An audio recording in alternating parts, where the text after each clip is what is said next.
Polisi mengungkap percakapan antara Ahmad Arif dan Rini Mariani di dalam kamar hotel sebelum pembunuhan terjadi.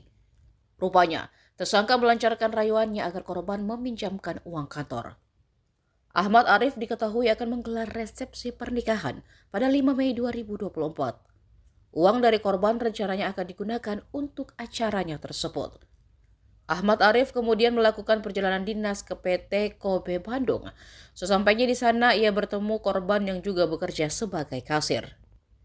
Ia lalu memutuskan untuk bertemu berdua di luar kantor. Dalam percakapannya, seperti yang diutarakan di Reskrim Polda Metro Jaya, Kombes Wira Satya Triputra, tersangka melarang korban untuk menyetor uang kantor ke bank.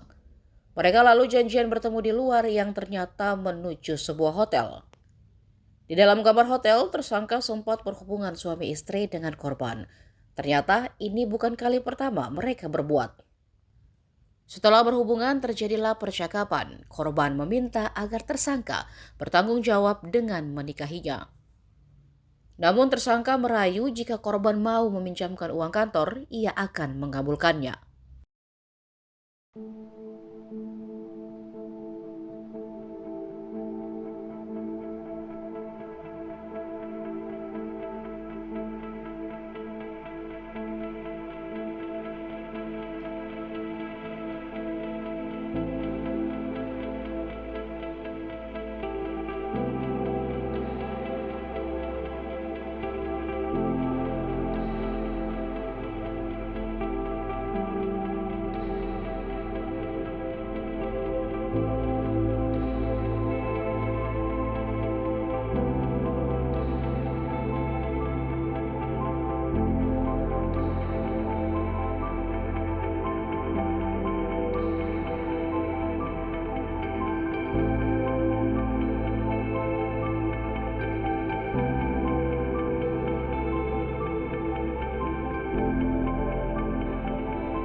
Download Tribun X sekarang, menghadirkan lokal menjadi Indonesia.